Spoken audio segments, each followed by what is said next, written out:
Capítulo 4 del texto de Un curso de milagros, las ilusiones del ego. Y nos dice en la introducción, la Biblia dice que si un hermano te pide que camines con él 1 milla, que le acompañes 2. Ciertamente no sugiere que le retrases en su viaje. Tu dedicación a un hermano no puede tampoco retrasarte a ti. Solo puede conducir a un progreso mutuo. El resultado de una dedicación genuina es la inspiración, la palabra que si se entiende correctamente es lo opuesto a la fatiga. Estar fatigado es estar desanimado, mas estar inspirado es estar en espíritu. Miren qué lindo el concepto que nos dicen. Ser egocéntrico es estar desanimado, más centrado en sí mismo, en el buen sentido de la expresión, es estar inspirado en el espíritu. Los verdaderamente inspirados están iluminados y no pueden morar en las tinieblas. Puedes hablar de espíritu o del ego según elijas. Si hablas desde el espíritu, es que has decidido acatar las palabras detente y reconoce que yo soy Dios. Esas son las palabras inspiradas que reflejan conocimiento. Si hablas desde el ego, estás renegando del conocimiento en vez de ratificarlo, por lo tanto estás desanimándote. No te embarques en viajes inútiles, pues ciertamente no llevan a ninguna parte. El viaje a la cruz debería ser el último viaje inútil. No sigas pensando en él, sino dalo por terminado. Si puedes aceptarlo como tu último viaje inútil, serás libre también de unirte a mi resurrección. Hasta que no lo hagas, estarás desperdiciando tu vida, ya que esta simplemente seguirá siendo una repetición de separación, de pérdida de poder, de esfuerzos fútiles, que el ego lleva a cabo en busca de la compensación y de la crucifixión del cuerpo o muerte. Estas repeticiones indefinidamente continuarán hasta que voluntariamente se abandonen. No cometas el error de aferrarte a la vieja y rugosa cruz. El único mensaje de la crucifixión es que puedes superar la cruz. Hasta que no la superes, eres libre de seguir crucificándote tan a menudo como quieras. Este no es el evangelio que quise ofrecerte, nos dice. Este no es el evangelio que nos quiso ofrecer Jesús, que era la crucifixión, no. Teníamos que ver la resurrección, pero bueno, la iglesia se encargó de decirnos que era la resurrección, era la crucifixión. Tenemos otro viaje que emprender, nos dice, y si lees cuidadosamente las lecciones que aquí se ofrecen, estas te ayudarán a prepararte para emprenderlo. Capítulo 1, la enseñanza y el aprendizaje correctos. Un buen maestro clarifica sus propias ideas y las refuerza al enseñarlas. En el proceso de aprendizaje, tanto el maestro como el alumno están a la par. Ambos se encuentran en el mismo nivel de aprendizaje y a menos que compartan sus lecciones, le faltará convicción. Un buen maestro debe tener fe en las ideas que enseña, pero tiene que satisfacer además otra condición. Debe tener fe en los estudiantes a quienes les ofrece esas ideas. Muchos montan guardia en torno a sus ideas porque quieren conservar sus sistemas de pensamiento intactos y aprender significa cambiar. Los que creen estar separados siempre temen cambiar porque no pueden concebir que los cambios sean un paso hacia adelante en el proceso de subsanar la separación. Siempre los que perciben como un paso hacia una mayor separación debido a que la separación fue su primera experiencia de cambio. ¿Crees que si no permites ningún cambio, tu ego te dejará en paz? No es así. Nadie puede llegar al espíritu desde el ego, ni nada puede llegar al ego desde el espíritu. El espíritu no puede reforzar al ego ni aminorar el conflicto interno de este. El ego en sí es una contradicción. Tu falso ser y el ser de Dios están en oposición.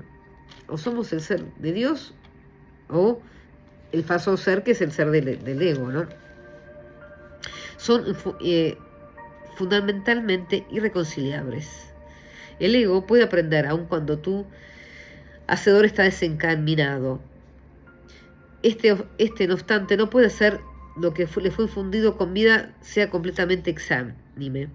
El espíritu no tiene la necesidad de que se le enseñe nada, pero el ego sí. El proceso de aprender se percibe en última instancia como algo aterrador cuando conduce no a la destrucción del ego, sino al abandono de este a la luz del espíritu. Este es el cambio que el ego no puede sino temer, puesto que no comparte mi caridad. La lección que yo tuve que aprender es la misma que tú tienes que aprender ahora. Puesto que la aprendí, puedo enseñártela, nos dice Jesús. Qué lindo. Nunca atacaré tu ego, si bien estoy tratando de enseñarte cómo surgió su sistema de pensamientos. Cuando te recuerdo tu verdadera creación, tu ego no puede por menos reaccionar con miedo.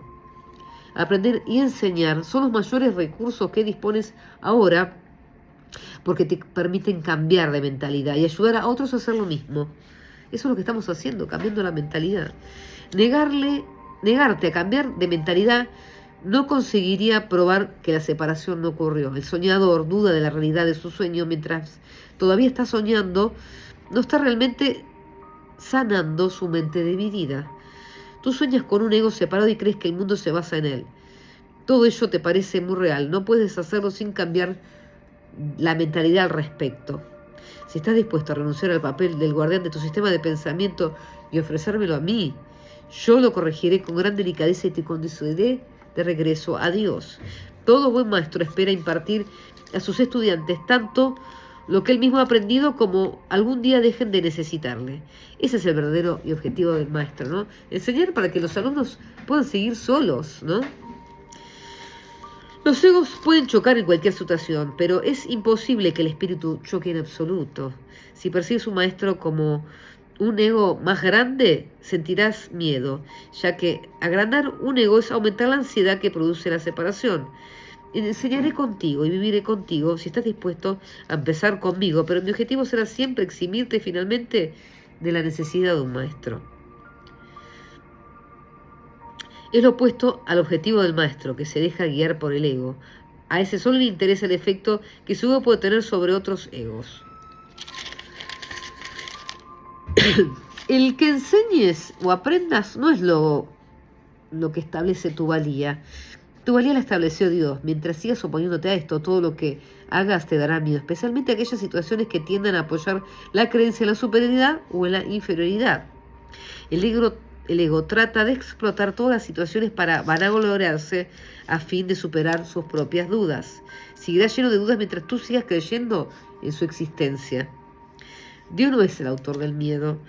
El autor del miedo eres tú.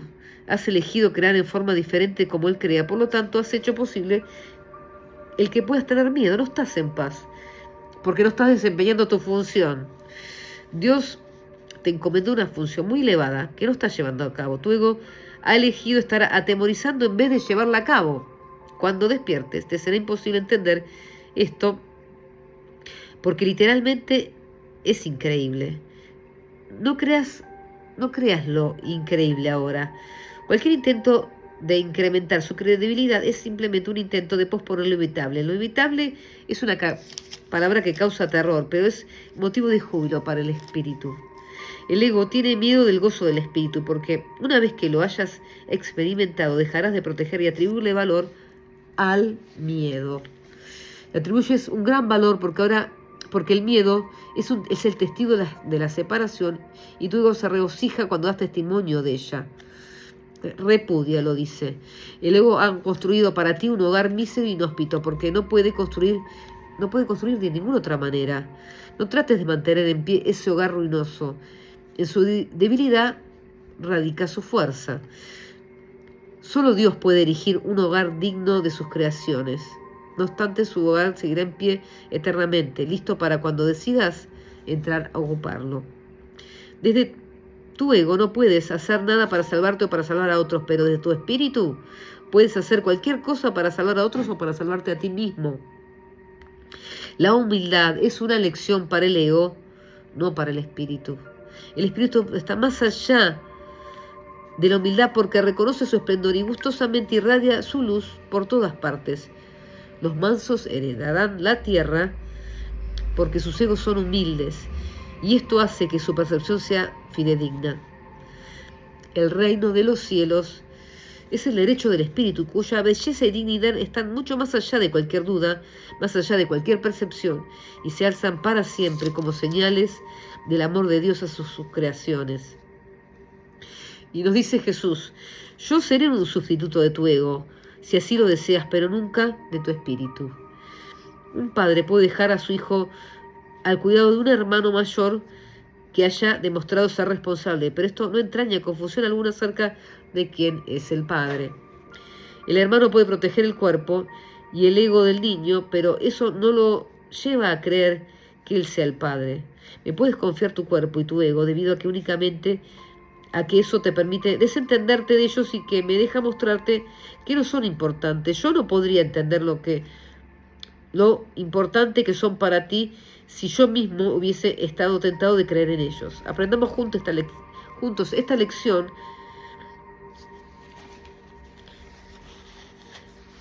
para que podamos liberarnos del cuerpo y del ego.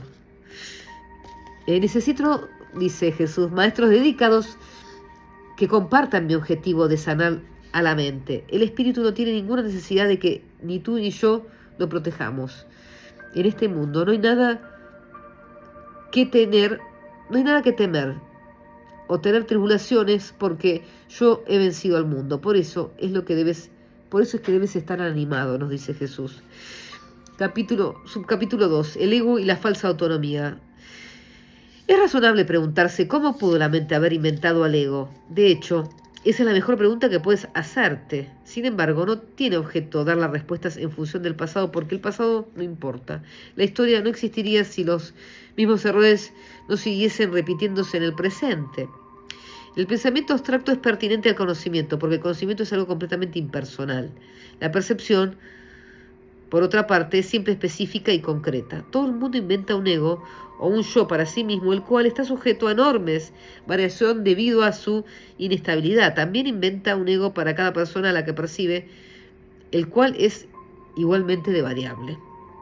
Su interacción es un proceso que altera a ambos porque fueron creados por el alterable o mediante él, ¿no? Mediante el ego.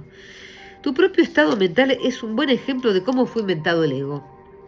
Como repudiaste el conocimiento, fue como si jamás lo hubieses tenido. Esto es tan evidente que basta con que lo reconozcas para constatar que eso es lo que en realidad ocurre.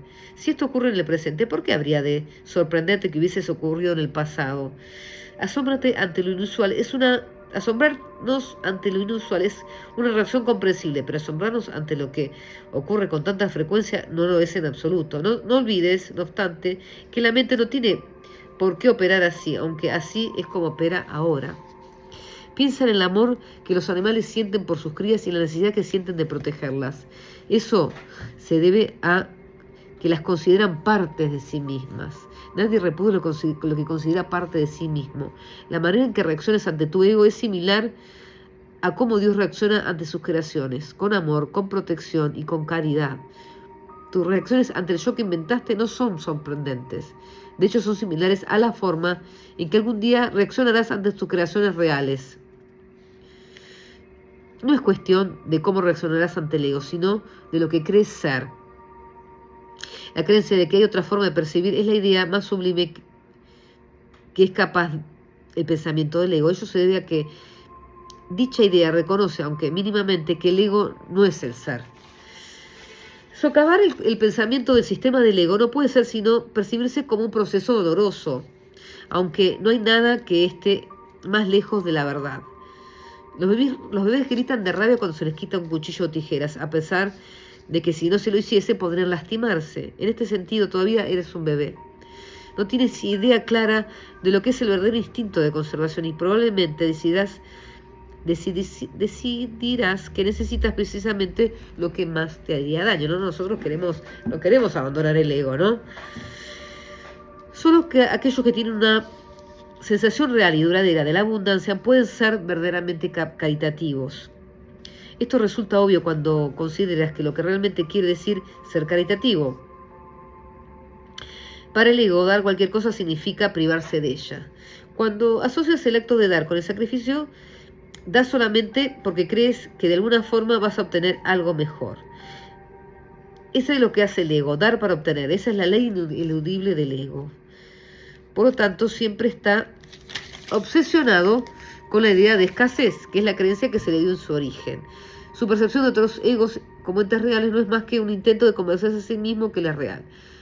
El amor propio, escuchen, desde el amor propio, desde el punto de vista del ego, no significa otra cosa que el ego se ha engañado a sí mismo creyendo que es real y que por lo tanto está temporalmente menos inclinado a saquear, porque se quiere, ¿no? Este amor propio es siempre vulnerable a la atención, término que se refiere a cualquier cosa que él perciba como una amenaza a su existencia. El ego vive literalmente en base a comparaciones. Bueno, el amor propio, todo lo que es el autoamor, ¿no? El amor propio está bien quererse, porque Jesús decía, ámate a tu prójimo como a ti mismo, pero amar a nosotros como nos amamos a nosotros mismos, pero no pensar en la escasez, en el ataque, como ya sabemos que piensa el ego, ¿no? El ego vive de comparaciones. La igualdad es algo que está más allá de lo que puede entender. Por lo tanto, le es imposible ser caritativo al ego. Lo que el ego da nunca emana una sensación de abundancia porque él fue engendrado precisamente como un sustituto de esta. Por eso es que el concepto de obtener surgió de su sistema de pensamiento. Los apetitos son mecanismos para obtener que representan la necesidad del ego de ratificarse a sí mismo. El ego considera al cuerpo como su hogar y trata de satisfacerse a sí mismo a través de él, pero la idea de que eso es posible es una decisión de la mente. El ego cree que tiene que valerse por sí mismo para todo, lo cual no es más que otra forma de describirse cómo cree que él mismo se originó. El ego es la creencia de la mente según la cual tiene que valerse completamente por sí misma. Los incesantes esfuerzos del ego por ganar reconocimiento del espíritu y establecer así su propia existencia son inútiles. El espíritu en su conocimiento no es consciente del ego. No lo ataca, simplemente no lo puede concebir en absoluto. Aunque el ego tampoco se percata del espíritu, se percibe a sí mismo rechazado por algo más grande que él. Claro, el ego sabe que tenemos un alma, un espíritu, que es más grande, pero entonces se basa en lo de afuera, en el cuerpo, que es lo único que tiene el ego.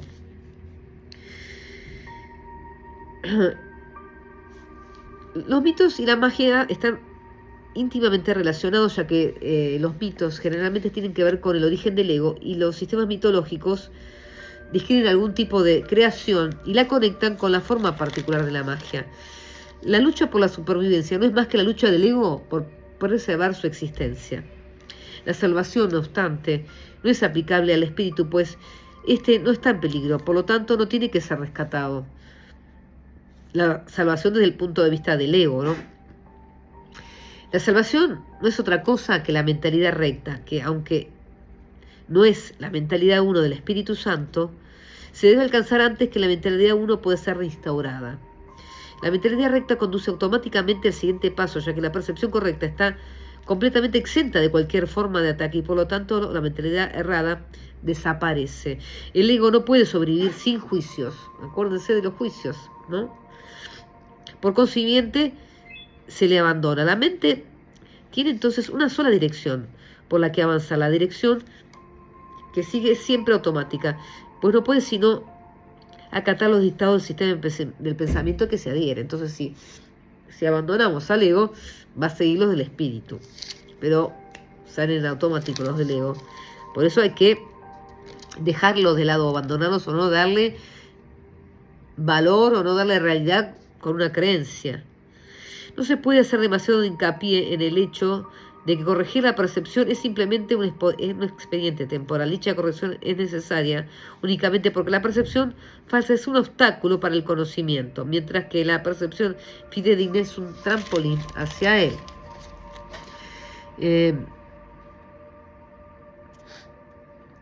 Subcapítulo 3. Amor sin conflicto. Es difícil entender lo que realmente quiere decir el reino de los cielos está dentro de ti. Ello se debe a que no es comprensible para el ego, que lo interpreta como si algo que está afuera estuviese adentro, lo cual no tiene sentido. La palabra adentro es innecesaria. Tú eres el reino de los cielos. ¿Qué otra cosa sino a ti creó el Creador? ¿Y qué otra cosa sino tú es su reino? Este es el mensaje de la expiación, mensaje que en su totalidad trasciende la suma de sus partes. Tú también tienes el reino que tu espíritu creó. Este no ha dejado de crear como consecuencia de las no ha dejado de crear como consecuencia de las ilusiones del ego. Tus creaciones no son huérfanas. De la misma manera en que tú tampoco lo eres. El reino está perfectamente unido y perfectamente protegido y el ego no prevalecerá contra él. Amén, nos dice Jesús. Esto se ha escrito en forma de oración porque así puede serte más útil en los momentos de tentación. Entonces esto, que el reino está perfectamente unido y protegido y el ego no permanecerá contra él. Amén. Es seguro que a estas alturas te resulte evidente por qué el ego considera al espíritu su enemigo. El ego surgió como resultado de la separación y la continuidad de su existencia depende de que tú sigas creyendo en la separación. Entonces, si dejamos de creer en la separación, va muriendo el ego. El ego tiene que ofrecerte algún tipo de recompensa para que sigas abrigando esa creencia. Lo único que puede ofrecerte es la sensación de existencia temporal. Te dice que esta vida es tu existencia porque es la suya propia. Frente a la sensación de existencia temporal, el espíritu te ofrece el conocimiento de la permanencia y de la inmutabilidad del estado del ser. ¿Cómo iba a poder imperar su miserable oferta por encima del glorioso regalo que Dios te ofrece, que es la eternidad, ¿no? Tú, que te identificas con el ego, no puedes creer que Dios te ame. No amas lo que hiciste, y lo que hiciste no te ama a ti. El ego, que fue engendrado como resultado de tú haber negado al Padre, no le guarda lealtad a su hacedor. No puedes ni imaginarte la relación real que existe entre Dios y sus creaciones debido al odio que tienes al ser que fabricaste. Proyectas sobre el ego tu decisión de estar separado y esta entra en conflicto con el amor que, por ser su hacedor, sientes por él. Dice, la Biblia hace referencia frecuentemente a los inconmensurables dones que te aguardan, pero tienes que pedir. Esta es la condición con la que el ego como las que el ego establece, si no es la gloriosa condición de lo que tú eres. Ninguna fuerza, excepto tu propia voluntad, es lo suficientemente fuerte como para poder guiarte. En esto eres tan libre como Dios. Y así como lo serás eternamente. Pidamos a Dios Padre, mi nombre, que te mantenga consciente de su amor por ti y del tuyo por Él.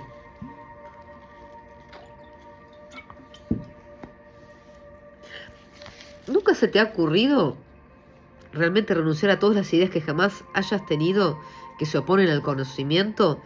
Conserva miles de retazos de temor que le impiden la entrada al Santísimo. La luz no puede filtrarse a través de los muros que levantas para obstruir su paso. Y nunca estarás dispuesta a destruir lo que tú has hecho. Nadie puede ver a través de un muro, pero yo puedo transponerlo. Mantenerte alerta contra los retazos de miedo que aún conservas en tu mente, o de lo contrario no podrás pedirme que lo transponga. Solo puedo ayudarte tal como nuestro Padre nos creó. Te amaré, te honraré y te respetaré absolutamente lo que has hecho, pero no lo apoyaré a menos que sea verdad. Entonces nos dice el curso acá Jesús, examina detenidamente qué es lo que estás realmente pidiendo y pensando. Sé muy honesto contigo mismo al respecto, pues no debemos ocultarnos nada el uno al otro. Si realmente tratas de hacer esto, habrás dado el primer paso en el proceso de preparar la mente a fin de que el Santísimo pueda entrar en ella. Nos prepararemos para ello juntos, pues una vez que Él haya llegado, estarás listo para ayudarme a preparar otras mentes que estén listas para Él. ¿Hasta cuándo vas a seguir negándole su reino? En tu propia mente, aunque negada por el ego, se encuentra la declaración que te hará libre. Dios te lo ha dado todo. Este simple hecho significa que el ego no existe. El Espíritu Santo sabe que lo tienes todo y lo eres todo. Cualquier distinción al respecto es significativa solamente cuando la idea de obtener, que implica la carencia, ha sido previamente aceptada. Por eso es lo que no hacemos ninguna distinción entre el tener el reino de Dios y ser el reino de Dios. Es lo mismo. El ego es el que como que separa el ser del tener. Si sos, lo tenés. No tenés que necesidad de tener. Subcapítulo 4. Esto no tiene por qué ser así. Si no puedes oír la voz de Dios es porque no estás eligiendo escucharla.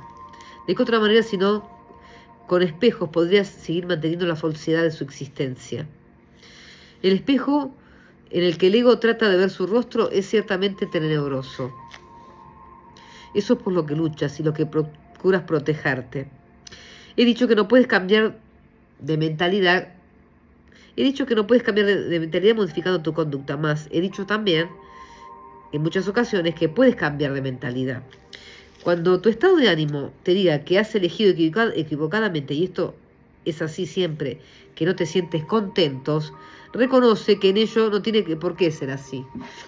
No tenemos que por qué estar así, enojados, mal, en el ego. Podemos salir de ahí. Y dice, examina honestamente qué es lo que has pensado que Dios no habría pensado. ¿Qué no has pensado que Dios habría querido que pensases? Examina honestamente tanto lo que has hecho como lo que has dejado de hacer. Cambia entonces de mentalidad para que puedas así pensar con la mente de Dios. Cuando te sientas triste, reconoce que esto no tiene por qué ser así. Las depresiones proceden de una sensación de que careces de algo que deseas y no tienes. Nos quedan 4 páginas. Recuerda que no careces de nada excepto si así lo decides. Y decide entonces de otra manera. No careces de nada. Cuando sientas ansiedad, date cuenta de que la ansiedad procede de los caprichos del ego. Reconoce que eso no tiene por qué ser así. Puedes estar tan alerta contra los dictados del ego como en su favor. Cuando te sientas culpable, recuerda que el ego ciertamente ha violado las leyes de Dios, pero tú no. Los pecados del ego déjamelos a mí, ese es el propósito de la expiación. Si te sigues sintiendo culpable es porque tu ego sigue al mando. Ya que solo el ego puede experimentar culpabilidad, pero esto no tiene por qué ser así. Vigila tu mente contra las tentaciones del ego y no te dejes engañar. No te mantienes lo suficientemente alerta contra las exigencias del ego como para poder librarte de ellas. Y esto no tiene por qué ser así. El hábito de colaborar con Dios y sus creaciones se adquiere fácilmente si te niegas a dejar que tu mente divague. No se trata de la falta de concentración, sino la creencia de que nadie, incluido tú, es digno de un esfuerzo continuo. Los descorazonados no pueden ayudarse a sí mismos ni me pueden ayudar a mí. Solo luego puede sentirse descorazonado. Pero esto puede no ser así. El poder de un hijo de Dios es ilimitado, pero él puede restringir la expresión de su poder tanto como quiera. Eres un espejo de la verdad, en el que Dios mismo brilla en perfecta luz. Al tenebroso espejo del ego no tienes que sino decirle, no voy a mirar más ahí porque sé que estas imágenes no son verdad. Nos dice, el primer advenimiento de Cristo no es más que otro nombre para la creación, pues Cristo es el Hijo de Dios. El segundo advenimiento de Cristo no significa otra cosa que el fin del dominio del ego y la curación de la mente. O sea, cuando venga Jesús, va a venir. El segundo advenimiento es cuando volvamos todos al cielo, cuando se termine este mundo. Ahí es cuando va a venir. Dice, yo no ataco a tu ego, trato con tu mente superior, la morada del Espíritu Santo, tanto si estás dormido como si estás despierto, al igual como tu ego trata con tu mente inferior, que es su hogar. Tu mente optará por unirse a la mía y juntos somos invencibles. Tú y tu hermano os uniréis finalmente en mi nombre y vuestra cordura será restaurada. Esto en el segundo advenimiento, ¿no? O ahora, cuando decidamos. Yo comprendo que los milagros son acontecimientos naturales porque son expresiones del amor. El que yo te llame que es tan natural como el que tú me respondas, igualmente inevitable. El subcapítulo 5, la ilusión del ego-cuerpo. Todas las cosas obran conjuntamente para el bien. En eso no hay excepciones, salvo a juicio del ego. El ego se mantiene extremadamente alerta con respecto a lo que te permite llegar hasta la conciencia, y esa no es la manera en que una mente equilibrada se mantiene ecuánime. El desequilibrio del ego se acentúa aún cuando más porque mantiene su motivación principal oculta de tu conciencia y hace que el control predomine sobre la cordura. El ego tiene todas las razones del mundo para hacer esto, de acuerdo con su sistema de pensamiento que le dio origen y al que sirve.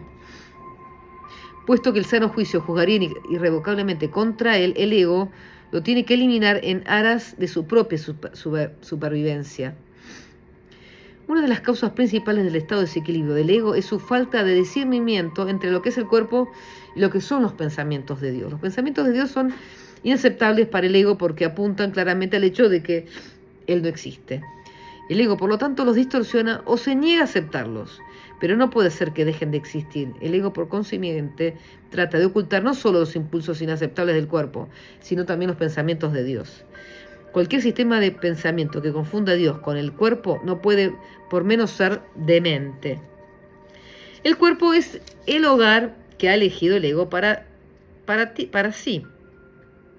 Esta es la única identificación con la que se siente seguro, ya que la vulnerabilidad del cuerpo es su mejor argumento de que tú no puedes proceder de Dios. Esa es la creencia de que en la que el ego se apoya fervientemente. Sin embargo, odia el cuerpo porque no lo considera suficientemente bueno como para ser su hogar. En este punto es donde la mente queda definitivamente aturdida.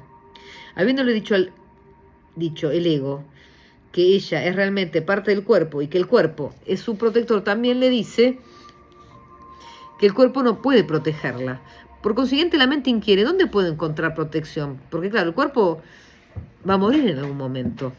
La mente no muere, el espíritu no muere, el alma no muere, pero el cuerpo sí. Pero entonces el ego tiene su hogar en el cuerpo, pero no lo protege porque si lo atacan, lo dañan. O sea, el cuerpo no es la protección. Entonces la mente dice, ¿dónde puedo encontrar protección?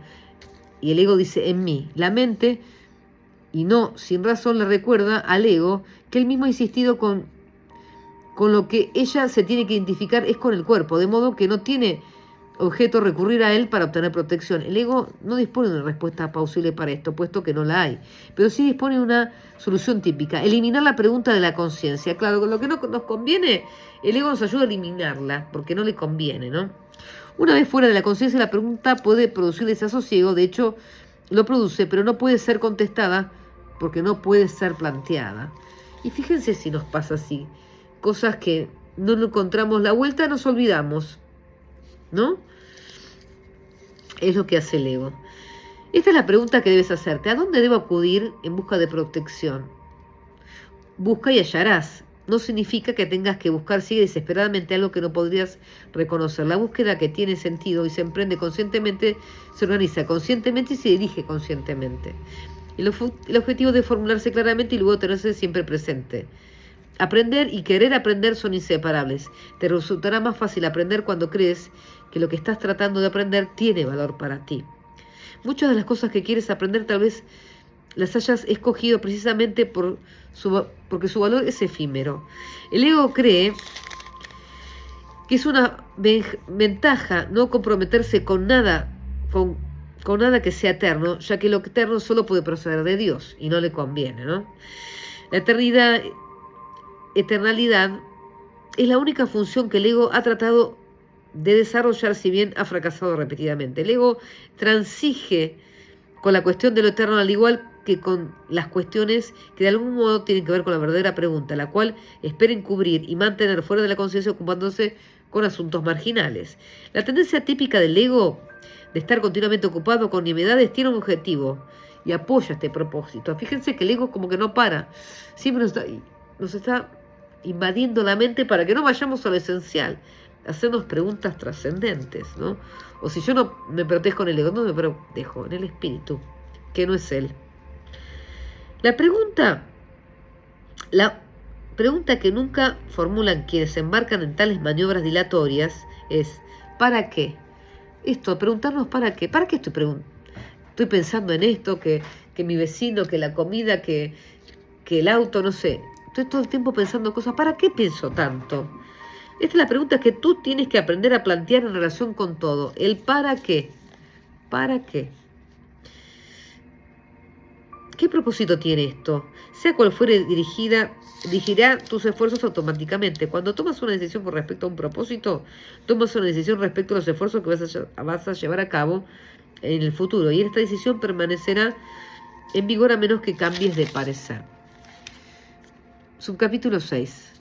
Las recompensas de Dios. El ego no reconoce el verdadero origen de la amenaza. Y si te identificas con el ego, no entenderás la situación tal como es. Lo único que te que le confiere al ego poder sobre ti es la lealtad que le guardas. Me he referido al ego como si fuera una entidad separada que actúa por su cuenta. Esto ha sido necesario para persuadirte de que no puedes descartarlo a la ligera y de que tienes que darte cuenta de cuán extensa es la parte de tu pensamiento que él controla. Sin embargo, no nos podemos detener ahí, pues de lo contrario no podremos sino pensar que mientras estés aquí o mientras creas estar aquí, estarás en conflicto. El ego no es más que una parte de lo que crees acerca de ti.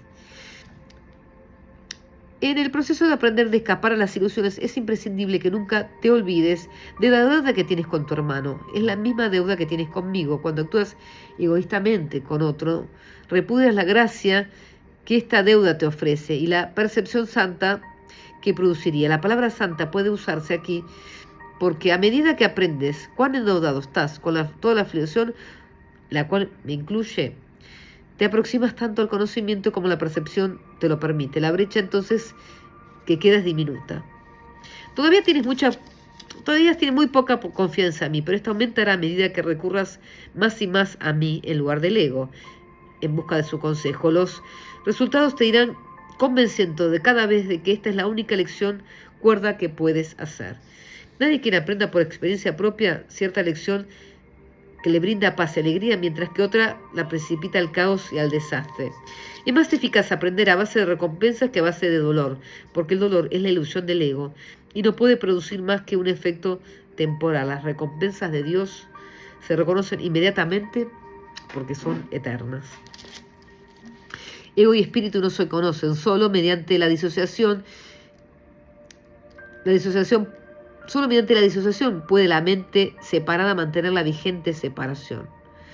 Una vez que ha hecho esto, niega todos los impulsos verdaderamente naturales, no porque el ego sea una cosa separada, sino porque tú crees que tú lo eres, que nosotros creemos que somos el ego y el cuerpo, y el ego es un mecanismo para seguir albergando esta creencia. Nos dice Jesús, te he enseñado que asocies la infelicidad con el ego y la felicidad con el espíritu. Tú te has enseñado a ti mismo lo contrario, sigues siendo libre de elegir. Mas a la vista de las recompensas de Dios, ¿puedes realmente desear las recompensas del ego? La confianza que yo te tengo en ti es mayor que la que tú me tienes en mí, pero no siempre será así. Se te pide que vivas de tal forma que demuestre que no eres un ego. Y yo no me equivoco al elegir los canales de Dios.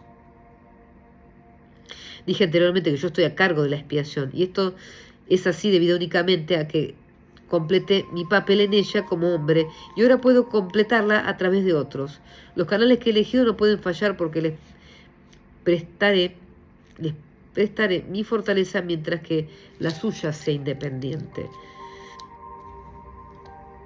Tu gratitud hacia tu hermano es la única ofrenda que quiero. Yo se la llevaré a Dios por ti, sabiendo que conocer a tu hermano es conocer a Dios. Si le estás agradecido a tu hermano, le estás agradecido a Dios porque Él lo creó. Mediante tu gratitud podrás llegar a conocer a tu hermano y un momento de verdadero reconocimiento convierte a todo el mundo en tu hermano porque cada uno de ellos es el hijo de Dios. El amor no conquista a todas las cosas, pero sí las pone en su debido lugar.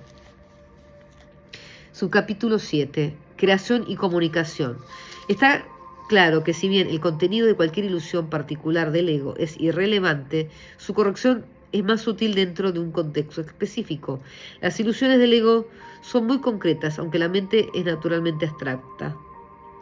La parte concreta cree en el ego porque el ego depende de lo concreto. Lo único que el ego percibe es un todo separado, desprovisto de las relaciones que presupone el estado del ser. El ego, por lo tanto, está en contra de la comunicación, excepto cuando se utiliza para establecer separación. Su comunicación está controlada por la necesidad que tiene de protegerse, interrumpirá la comunicación siempre que se sienta amenazado. El ego simplemente responde de ciertas formas específicas a todo lo que percibe como lo relacionado. El espíritu reacciona de la misma manera a todo lo que sabe que es verdadero y no responde en absoluto a nada más, tampoco hace ningún esfuerzo por establecer lo que es verdad. Él sabe lo que uno que es verdad, que es lo que Dios creó. El espíritu está en completa y directa comunicación con todos los aspectos de la creación, debido a que está en completa y directa comunicación con su creador. Esta comunicación es la voluntad de Dios. Creación y comunicación son sinónimos. Tanto la existencia como el estado de ser se basan en la comunicación. La existencia es específica en cuanto a cómo y con quién vale la pena entablar la comunicación. El estado del ser carece por completo de estas distinciones. El ser está comunicado con Dios, no necesita nada, ¿no? Pero el ego sí, separa y necesita separar, comunicar, concretar. Pero nosotros sabemos que la comunicación con Dios está, porque esa es su voluntad. Dios, que abarca todo lo que existe, creó seres que lo tienen todo individualmente, pero quieren compartirlo para así incrementar su gozo. Nada real puede incrementarse excepto compartiéndolo. Al revés que el ego pierde cuando lo compartimos. Somos felices. Por eso es lo que Dios te creó a ti. La abstracción divina se deleita en compartiendo. Las preguntas que cómo, con quién, son irrelevantes toda vez que la verdadera creación te lo da todo. Recuerda que la diferencia que hay entre ser y tener en la existencia del reino no existe. Ser es igual que tener. Si sos, no tenés. La Biblia afirma repetidamente que debes alabar a Dios. Esto no quiere decir que debas decirle cuán maravilloso es.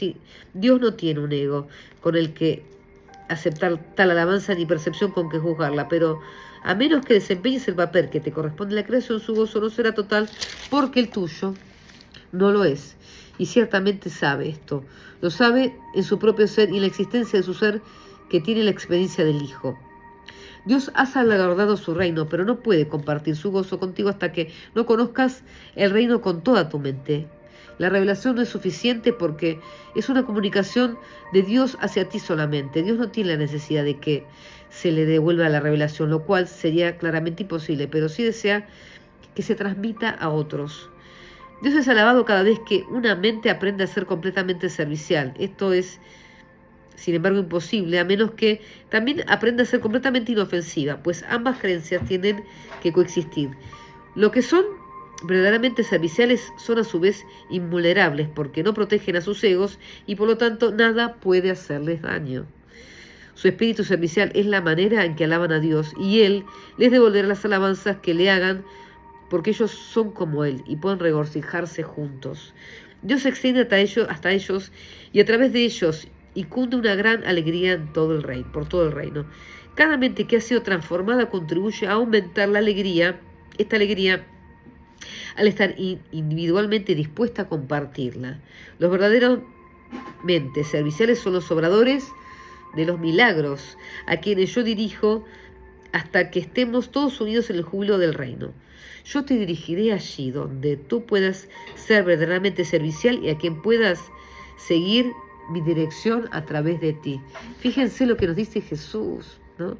Dejar cada vez más al lado al ego, que bueno, se creó la separación, pero Él puede ayudarnos a dejarlo a un lado y nos va a dirigir para ser serviciales, porque en este mundo venimos a aprender las lecciones que Dios quiere que aprendamos, pero también empezar a extender el amor de Dios, a hacer lo que somos, a creer en lo que somos abundantes, que somos amor, que tenemos gracias, que tenemos dones, darlos, compartirlos para que otros también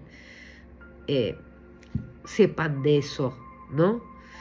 Y bueno, las ilusiones del ego. El ego nos hace creer que somos un cuerpo, que todo es real, que todo este mundo es real, pero no lo es. Pero podemos pedir asistencia a Jesús o al Espíritu Santo para salir de esa mente errada, de creer lo que somos, que no somos, y ir de a poquito ganándole terreno al ego, ser cada vez menos ego y cada vez más mente recta, más mente alineada con el Creador, con la divinidad, con lo que somos, con el cielo.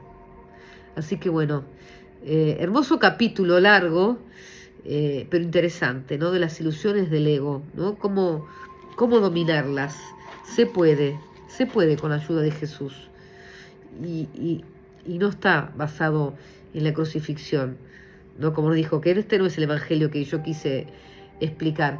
Está basado en la resurrección. La resurrección y en el legado que Él dejó Jesús, en creer en el Espíritu y dejar de creer que somos un cuerpo y todo lo que ello implica, ¿no? Y empezar a creer que somos espíritu y todos los dones que tenemos, ser agradecidos dejar de proyectar y empezar a extender el amor de Dios, nos dice el curso. Así que bueno, a seguir entendiendo, practicando todos estos conceptos. Pregúntenme si tienen dudas de algo. Y bueno, seguimos juntos en este camino, conociendo todos estos conceptos muy interesantes para aportar en nuestras mentes y transformarlas. Y que nos transformemos todos para ir rápido ahí de donde somos, que lo necesitamos. Así que bueno, gracias por estar ahí. Seguimos con otro capítulo. En la siguiente. Gracias, besito enorme. Miles de bendiciones.